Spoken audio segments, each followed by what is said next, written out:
All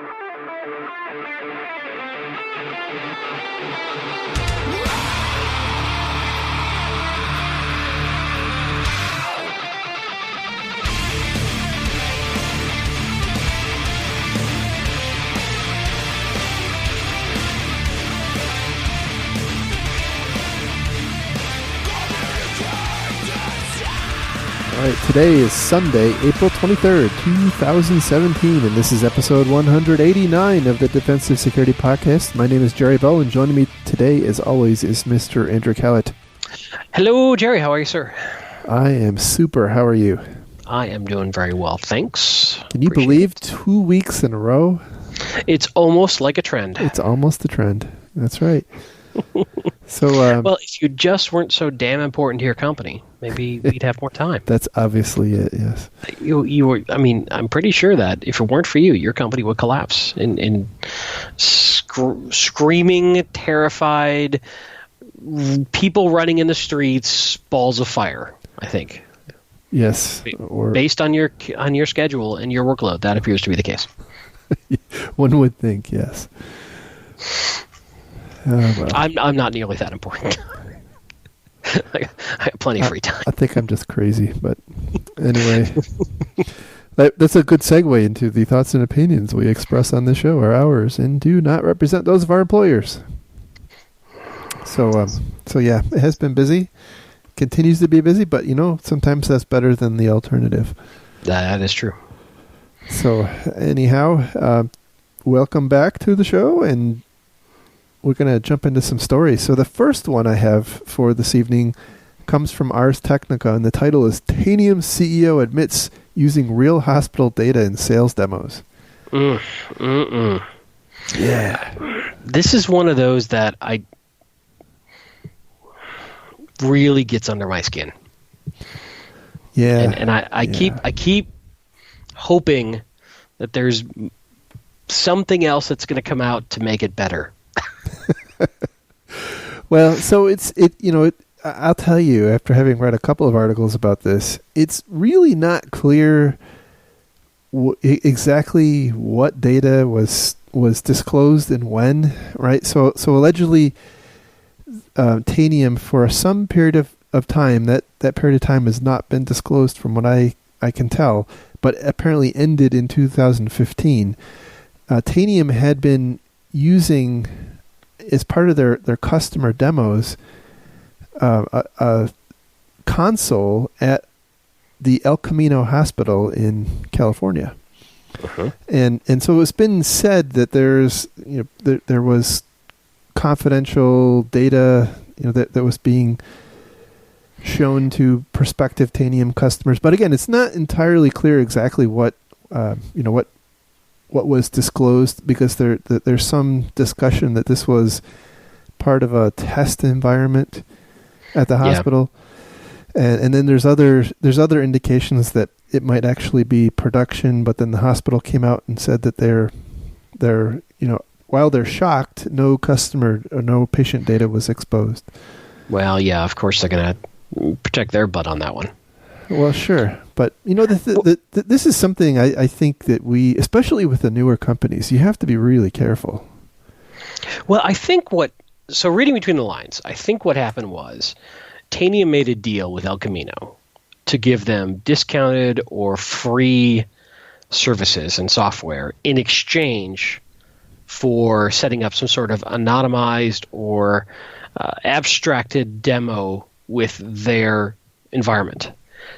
And I think what might have happened, in fact, there's a quote in the story here where they're talking about Ars has learned from a source familiar with the installation that the company did, in fact, use a connection to El Camino Hospital's on-premise instance of the Tanium web console for demonstrations. The connection would have had to have been provided by El Camino's information technology staff. I'm going to pause there. That makes sense, right? Because how else could they get in to do the demos? True. It's not like Tanium automatically phones home with all that data. It's not cloud run. So that makes sense that they had to get into the management console. Continuing, though it is not clear how far up the hospital's administration that arrangement was approved, and the arrangement was apparently never documented.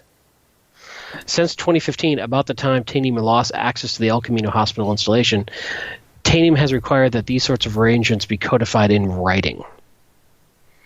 Well, that makes sense. So I'm wondering if this was a sloppy early company, you scratch my back, I'll scratch yours, that got out of hand.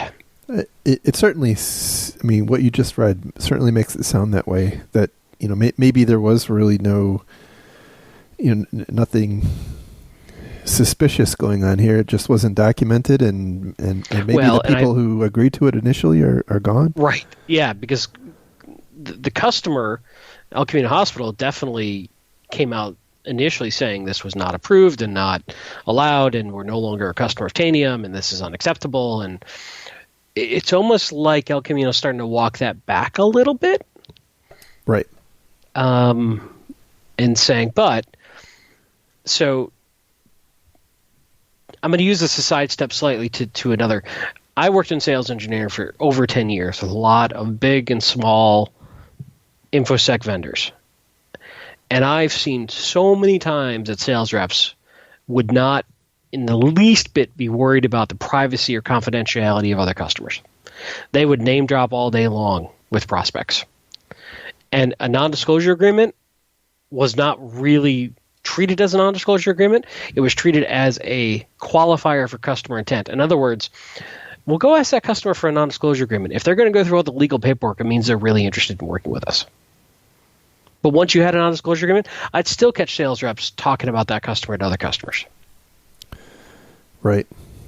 And I just don't think salespeople value the confidentiality of this stuff. I don't think I think they think it's silly. It's in their way. It doesn't help them get a deal done, so they're not going to worry about it. True. And what I've seen is even where they pay lip service, I guess is the way I'll say it, to the non-disclosure agreements by, effectively telling the entire story, but just not saying the specific name. But, any sufficiently smart person can, usually guess. A large soda pop manufacturer based in Atlanta. Right. Exactly. That sort of thing. A major airline based in Atlanta. Who could that be? Right. So you do, I guess the point is, and by the way, we saw this with, with some of the incident response companies, in the wake of Sony and some of the others, right? Where their sales teams had kind of blabbed to other customers. And, that's a real, by the way, as security people, we should be really attuned to our vendors doing that, right? I mean, if a vendor comes in and starts talking to you about, what happened over at Coke or, at the large soda maker in Atlanta, think about what they're going to possibly be saying about your company. Absolutely. To other customers. So, you want to be aware of that, I think.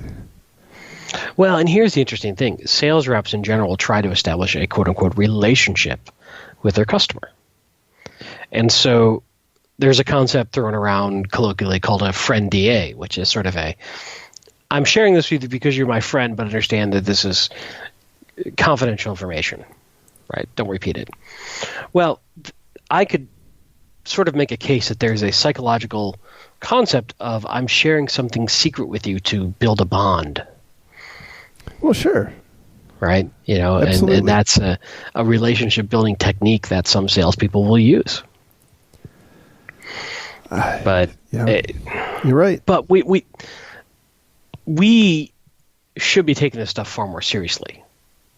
And I think it's a big deal. I really do. It makes me very uncomfortable if my security technology is being talked about without my knowledge and permission. Right. We have a friend of the show who was in a professional services team, and he was on a scoping call. I'm not going to say who or what. And the sales rep who had teed up the scoping call had mentioned that they had done big installs at other big companies, which they're not supposed to do. And then when the professional services engineer gets on the phone, they start peppering with questions about that install. And rightly so, the professional services rep says, I can't talk about that. And then the sales rep gets upset. Right. Internal struggle. Yep. Right. So all that to tee up to say this seems shady on Tanium's part, but there clearly was some sort of nod and wink agreement at some point. Right. But I think it probably went way too far. And I think El Camino probably gave Tanium an inch and they took a mile. Yeah, it's really difficult to say. If it was a demo environment, maybe it wasn't a big deal, but I mean, it doesn't make sense why you would host a demo environment at a hospital. That part I don't get. So, well, and I think Tanium agreed to anonymize the data and didn't do a good job of doing that. Yeah, that could be. But I guess the lesson here is to really understand to the extent you can. Obviously, you don't always know, right? But understand, where and how your vendors are going to use stuff like this. And by the way, I know that in particular, new companies will often strike deals with, or newer companies, newer vendors will strike deals with with customers kind of of all sizes. If they're willing to be a reference or provide information, right? We'll give you a big discount or maybe something for free or what have you. And you need to be cognizant of how that's going to play out and make sure your management's aware that that's actually happening. If you do sign up for that sort of thing, you may end up in the headlines, and you really don't want to be the IT manager who agreed to this, and you're the head of your company is being contacted by some media person. Yeah, absolutely. Well, one thing that I do want to share, though, that was a quote from the hospital spokesperson came out, I think, maybe Friday. Quote, El Camino Hospital was recently made aware that Tanium, a former third-party vendor that provided a desktop management program, had been using hospital desktop and server management information as part of a sales demonstration. El Camino Hospital was not aware of this usage and never authorized Tanium to use hospital material in any sales material or presentation.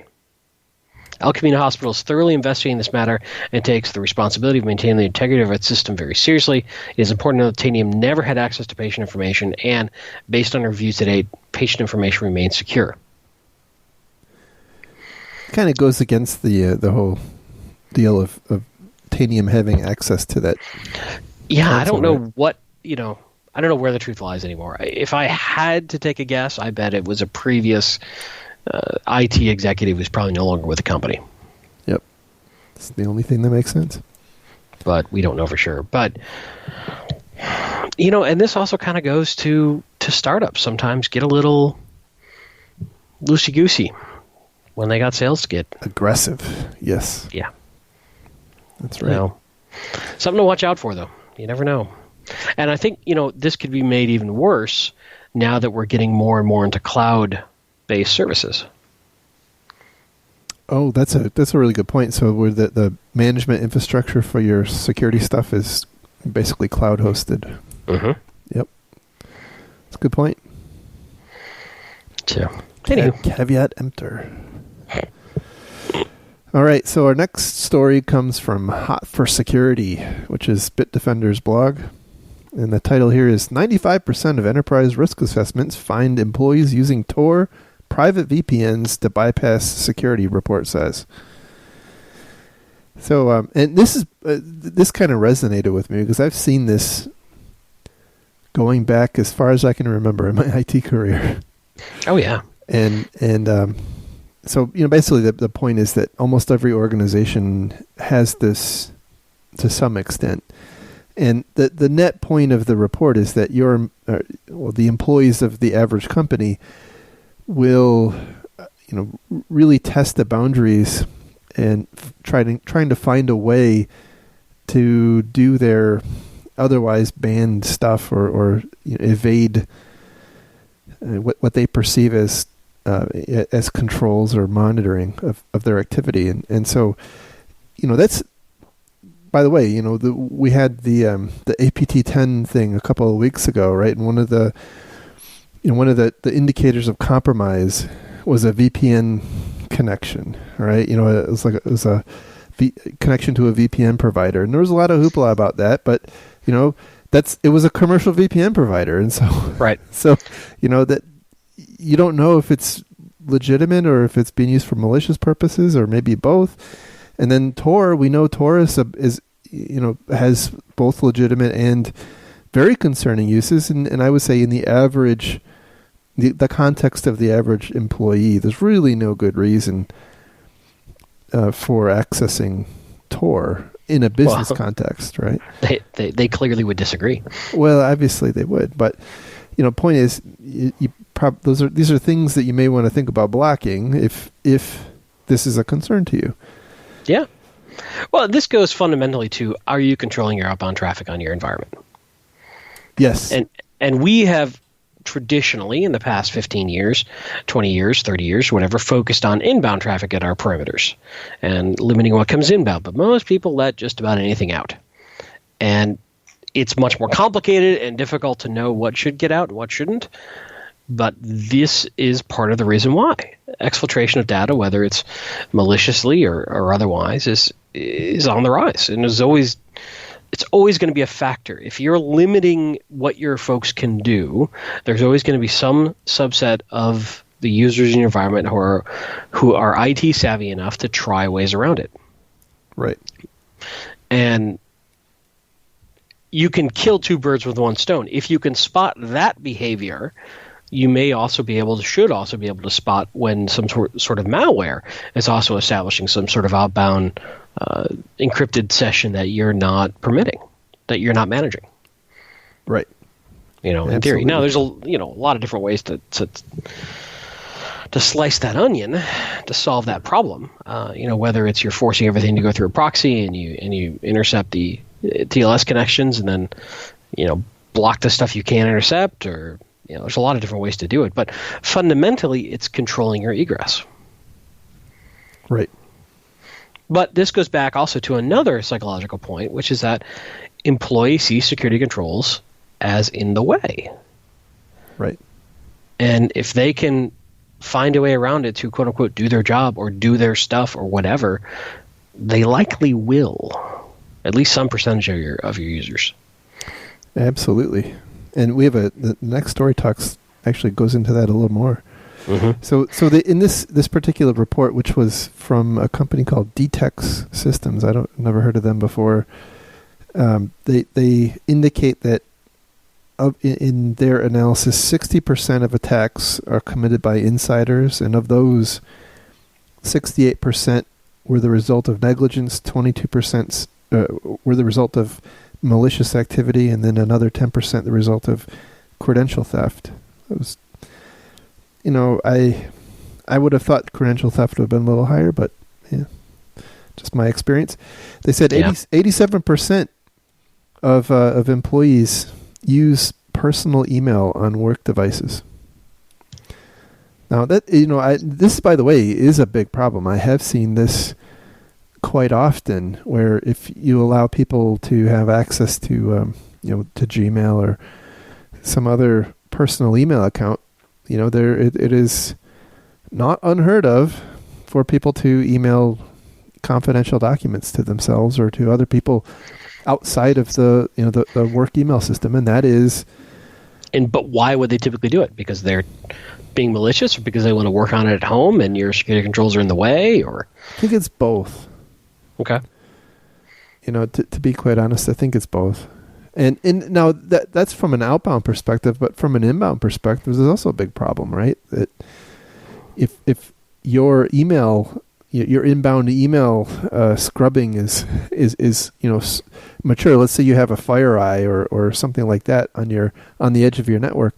It's not looking at attachments that are coming through somebody's Yahoo email. Right. And so you're reliant solely on the workstation controls. Agreed. Though the longer the way things are going, it looks like we may have to focus more on the workstation controls anyway. Oh, I do agree, but yes, you are bypassing a lot of your network based controls if you do that. Yep. They go on to say that there are still bad behaviors going on in offices. They were 59% of the organizations in their survey had found people using or surfing porn, and 43% either betting on sports games or online lotteries, which is really crazy. And then there was another interesting thing, which in retrospect, this is, by the way, in the I think it's more in the actual report than in the post I include in the links here. They point out that data theft by an employee is most prevalent during the first 2 weeks of their employment and the last 2 weeks of their employment. And when you think about it, it makes a lot of sense, right? Which the first 2 weeks you could more easily keep an eye on. The last 2 weeks is tough.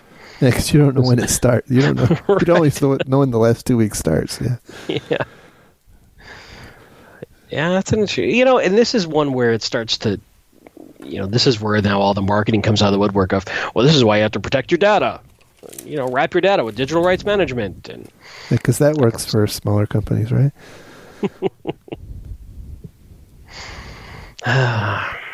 Yeah, it's a tough one. So I'll tell you, I don't agree with these stats. I think probably if we dug into the methodology behind the survey, it's probably pretty weak. But I do think that it's a real issue, and I do think that they bring up a real issue. But I think these stats are probably not close to accurate. Well, I would say they may be accurate as far as a representation of their customer base, but I'm not sure their customer base is an accurate representation of the average company. So that's something to keep in mind. But it does go back to exactly what we said, which is that depending on how somebody is incentivized and how they're managed and how they're led, they may have business goals that are impeded by security controls. Yep. And when that happens, typically they're going to try to find a way around those security controls. Right. And probably without much negative consequence. Because most folks don't get fired over this stuff. True. That's certainly true. And a lot of times you don't know about it until much later. Right. And you're doing like a post-mortem or whatnot on a situation. Right. And, if in the case of... let's say in the case of taking confidential data in the last 2 weeks of your employment, after you've resigned and they realize that, what are they going to do? That's right. It's a pretty drastic step to unless they're willing to spin up a lawsuit. Right, exactly. And a lot of companies aren't. Mm-hmm. I guess unless there's a lot at stake, I suppose they will. But for the most part, companies don't like to air this kind of laundry. Yeah. So agreed. That takes us to our next story, which comes from CSO Online, and it's about another survey. The title here is Most Employees Willing to Share Sensitive Information, the survey says. So this was a survey funded by Dell. Oh, and by the way, that last company, the company that sponsored that, they, of course, have some solutions that will help you out with all of those. No. I know, it's crazy, right? No. It's completely coincidental. Anyway, it's just I'm growing old and cynical. Well, I'm probably not helping. Yeah, that's true. You are not. So a couple of interesting stats in here. 72%. They found that 72% of employees were willing to share confidential information, and interestingly, in the financial services sector, they found that it was higher at 81%. Even though that 65% said they knew it was their responsibility to protect that confidential information. Ouch. Now, there was another... Oh, go ahead. It's really interesting that financial services are higher. Yes, I found that very interesting. Because that's one group that typically spends a lot on employee training on this area. Right. So another interesting stat... quote, employees also felt the company's security policies were getting in the way of them doing their jobs, with 76% saying that their employers prioritized security over productivity. Yep. As we've mentioned on the last couple of, it's like a theme. It's a theme show this week. It is a theme show. But I think that's a very accurate perception. But where I think this is falling down is employers are not doing a good enough job explaining to the employees why that trade-off is useful and important. or giving them, secure alternatives to do things. Right. Yeah, you can't just take away a functionality that they need to get their job done without providing them some sort of reasonably useful, secure functionality to continue. Agreed. Yeah, I mean, you can't tell people, you need to go work. You need to work 100 hours a week. You don't have to do it all here. But by the way, you can't access the data if you're not here. Right. So they're going to find a way. Are we talking about your personal situation now, Jerry? No, we're not. I would never, ever violate a policy, ever. Because if their job or their success at their job is in conflict with security, they're going to go with what they need to do to get their job done. Well, in general, most employees and most employers don't have a construct where your performance is evaluated based on how you adhere to company policy, particularly if there's no good way to detect that you violated customer the company policy. Whereas you are graded on your output. Yeah, that's very true. And so you have this incentive model where it's almost guaranteed that people are, if there's a conflict, productivity is always going to win. And unless you build controls and policy and process around it, yeah. Right. That's right. And make it that important. It also depends on how much that policy is truly enforced and bought into by leadership. There's a whole bunch of cultural stuff that you can have a policy that's completely unenforced and has no teeth. Right. That's true. It's a very interesting problem, but I remember one role I was I need to tell the story without violating anything. I was briefing the results of a penetration test to a bunch of folks who normally don't see that information. And one of the comments I got back was, no one has ever explained to us, they were non-security folks, really even sort of not even IT folks, but one of their comments was, no one has ever explained to us why all this security crap we go through matters. Yeah. In terms of that, no one had ever laid it out for him before us. This is how a bad guy can hurt our company. Right. It's not real to them. And there's always going to be some percentage of your organization that just will never buy in, no matter how much you try to explain to them and how much you share with them. So there still has to be technical controls. There still has to be enforcement of certain policy if it's important enough to your company. Mm-hmm. But a lot of times these policies are put in place as after the fact, we can point to it, not actually enforced in normal life kind of thing. Right.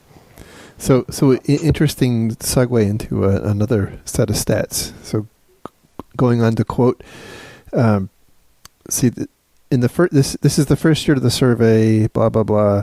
But having seen other research, I don't think that the number is increasing, and the more and more companies are conducting security training. However, of those who received training, 18% were still making bad security decisions because they didn't realize they were doing anything wrong, and 24% did it knowing it was wrong because they wanted to get their job done. Right. So we have a quarter of people are saying that they have violated company policy where where they've had to because they needed to get their job done. Interesting. Now, then they go on to say it gets worse, a little worse, right? So then they go on to say that this is the quote, one surprising result of the survey was that when it came time to inappropriately sharing confidential information, those who received the training were actually more likely to do it, 73% versus 62%. I would love to know more about why. I actually cover that, right? So it's, there is a reason, and this is one of those things.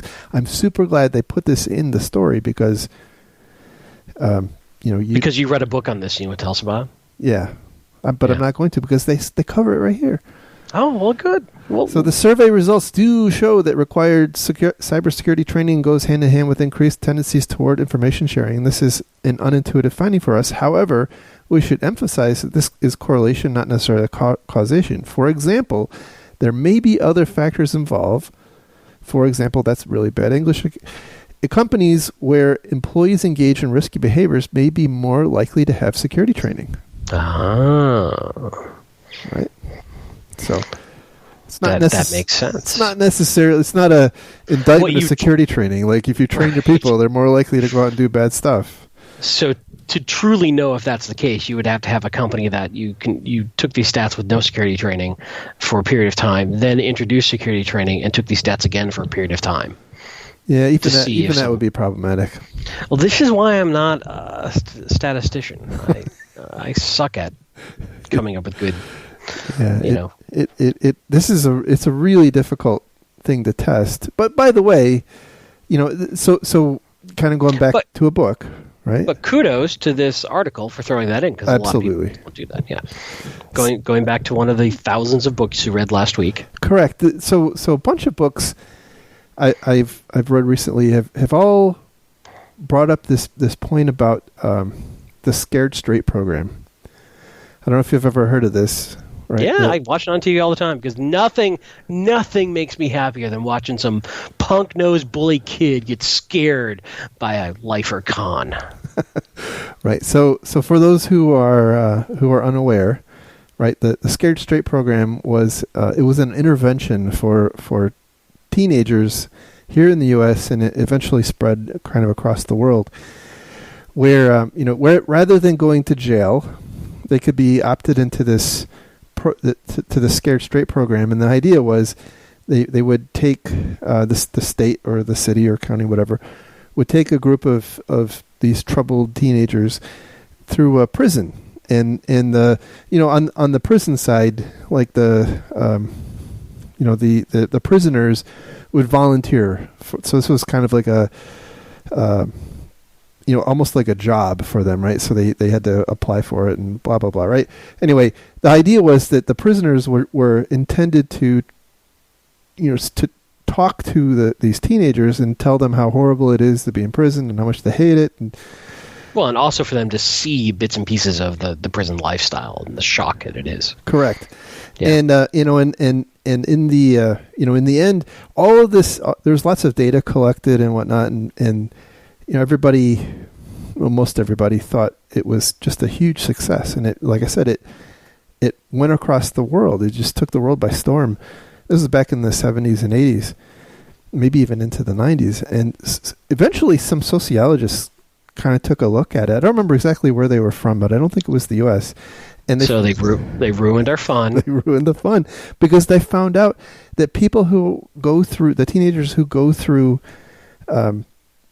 Scared Straight were more likely to commit crimes. But are they only going through Scared Straight because they already had that tendency anyway? No. So they did randomized control trials where they assigned some to Scared Straight and some to not. And then if you compared them, 10 years later or whatever, right, the people who went Scared Straight were statistically significantly more likely to commit crimes.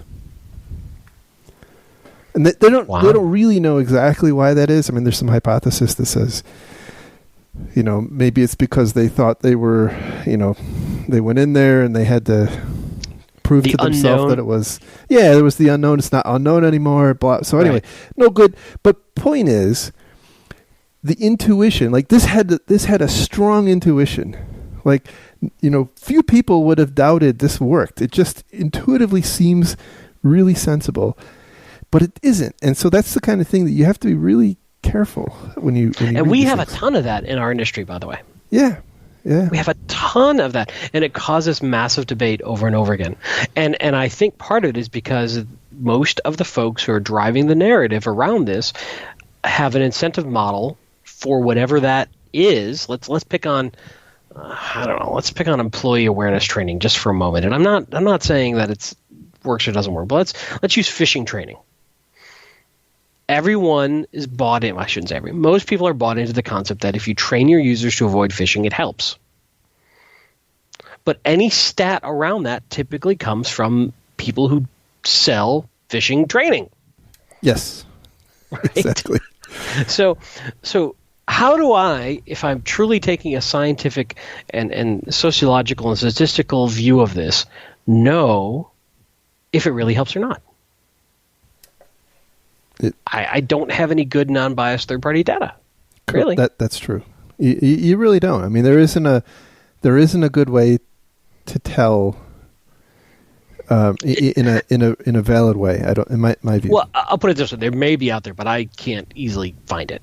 Like there could be somebody screaming at their podcast playing device, like, "Yeah, that's what I do for a living, you idiots." So I apologize if there is somebody out there doing this. Hit us up on Twitter if you do.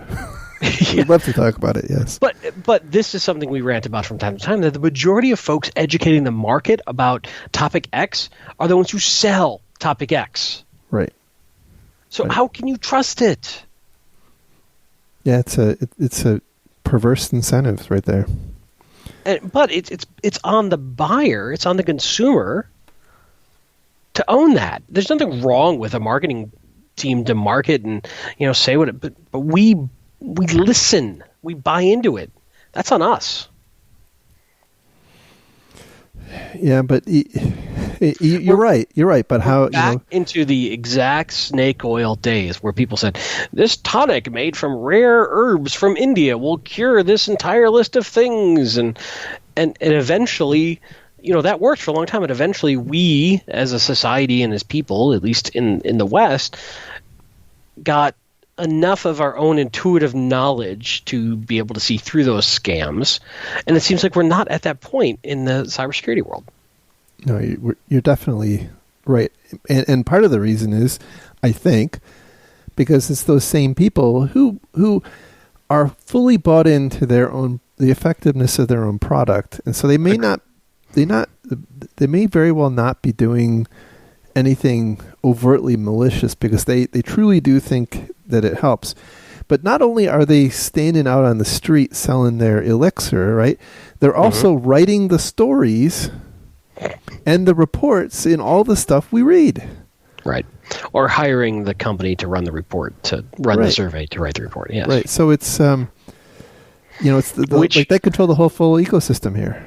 Which gets off into that whole AV testing debate that we'll probably cover next show.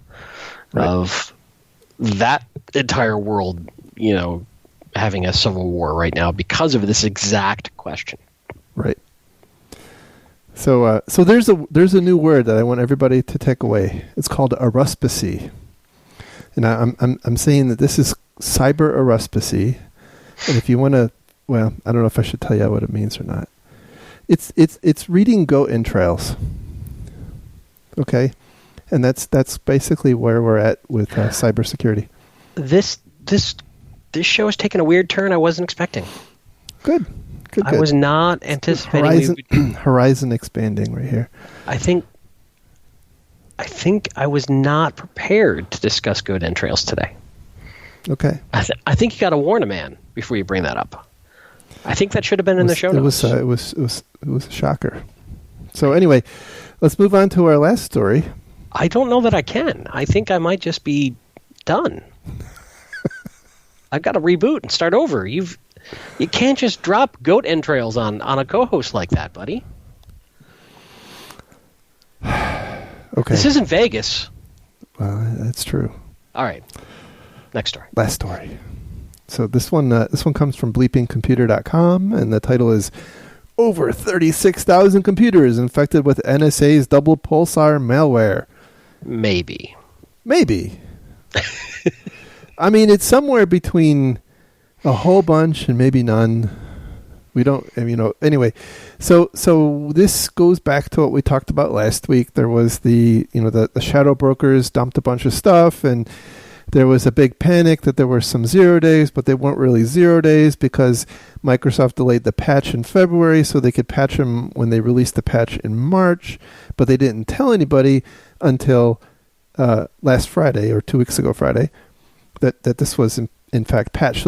So there is there's an exploit that was fixed by MS17010 that is used to implant this implant to install this implant called Double Pulsar, and so the way this kind of mechanically works is MS-010 or MS-17010 it's a vulnerability on the SMB port. So port 445, right? So if it's exposed to the internet, TCP 445, right? TCP 445, so exposed to the internet, and is vulnerable, right? This exploit can effectively install. You can run some code, right?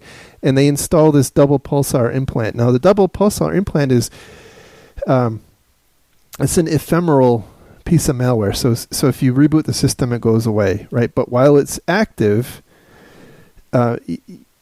and it goes. And just to be clear, it goes away because it's not dropping any files Correct. whatsoever. It's merely embedding itself into memory and staying in memory, but not doing anything it doesn't to keep do itself alive. Yeah, and it doesn't actually do anything on its own. It just sits there and listens, right? And so what it does is it listens. So once a system's been implanted with this Double Pulsar, it just sits there and listens for a special sequence of you basically like port knocking, kind of think of it that way, right? So if you send it a certain sequence of characters, you can effectively send it some commands that the Double Pulsar implant will then execute. So it's not doing anything other than kind of waiting for some commands, which, by the way, is what the exploit of MS-010 or MS-17010 actually does too, right? So, the marginal is, so there's a lot of people right now scanning the internet frantically trying to figure out, how many systems on the internet are listening on SMB. And by the way, that number is apparently, drum roll please, it's a little over 5.5 million, I believe. And how many of those are honeypots? Well, who knows, right?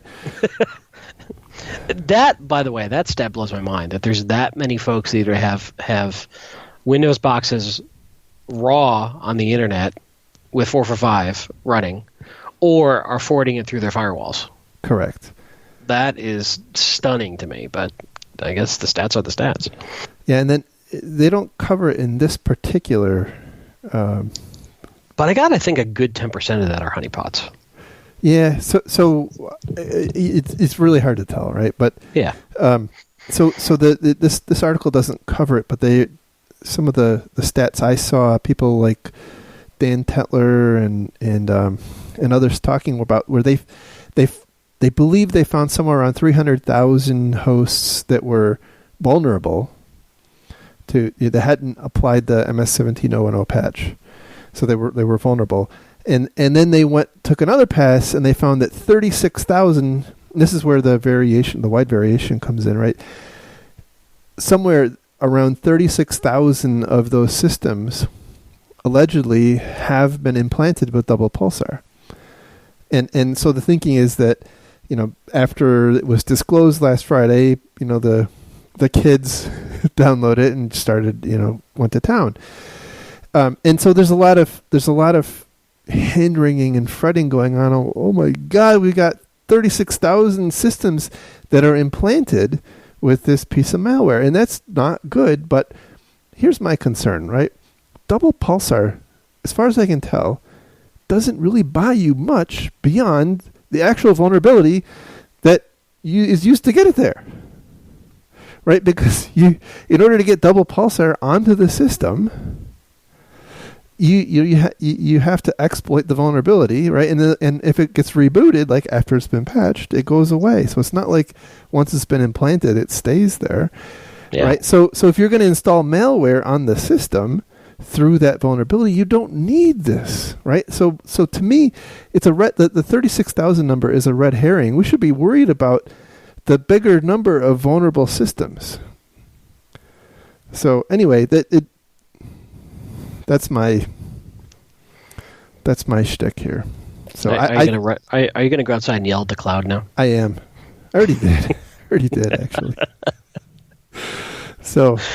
Yeah. I mean, this is this kind of problem we've had from like day 5 of the internet of unsecured hosts being run on the net. And Jesus Christ, 445 open. It's like I'm trying to come up with an age appropriate analogy, and I'm not coming up with one. Anyway, it's a really bad idea. It's a really, really, really bad idea. And damn it, patch.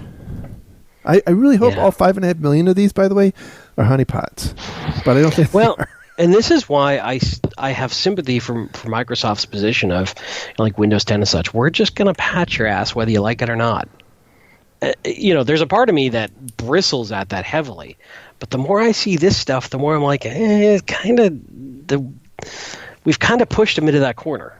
Mm-hmm. That for their own reputation of having a secure operating system, they're going to have to auto patch.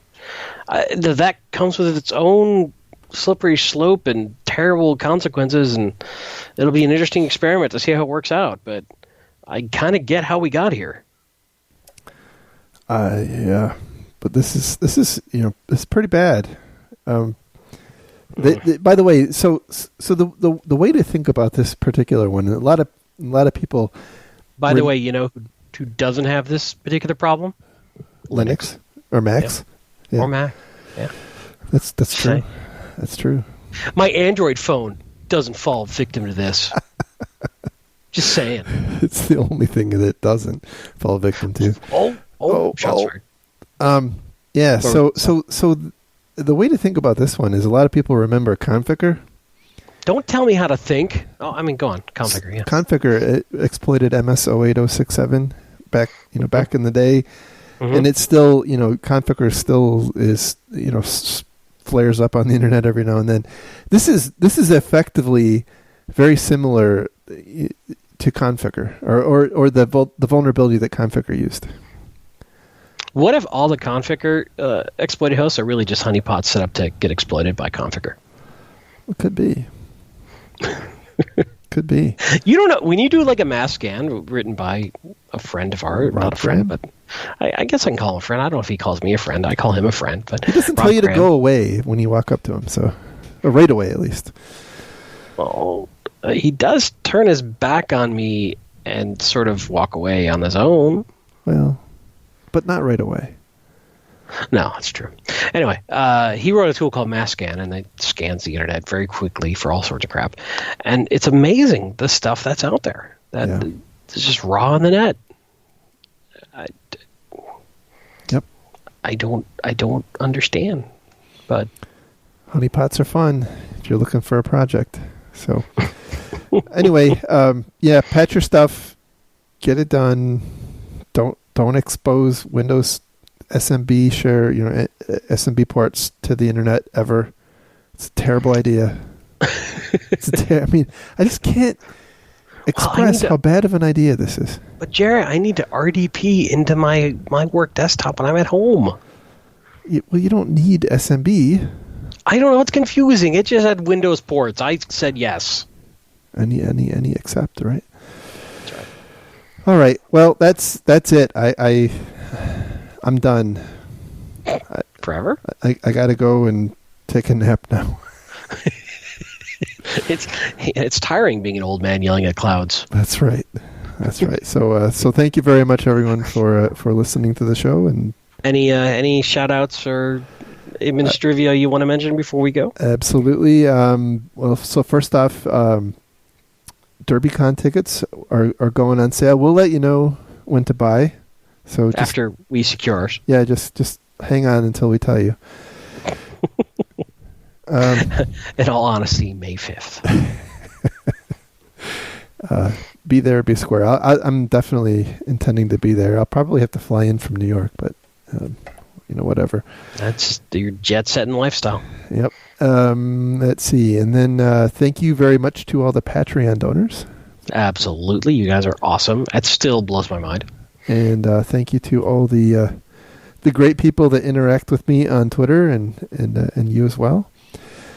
And with that, I don't have anything else. You?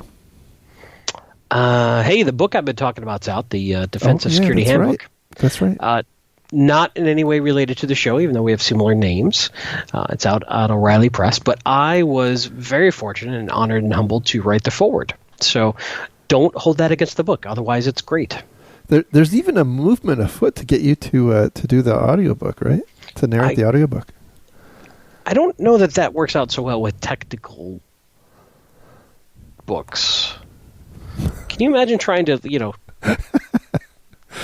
yeah, like explain, like, I don't know, like a long SQL injection exploit code snippet verbally? Look, it's the audiobook. You just do it. Oh, man. All right, next show, I'm going to come up with some examples I'll read for you, and we'll talk about how well that goes. Okay. Anyway, the book's out. Written by some good friends of the show. It's a good, solid book. It covers all sorts of stuff.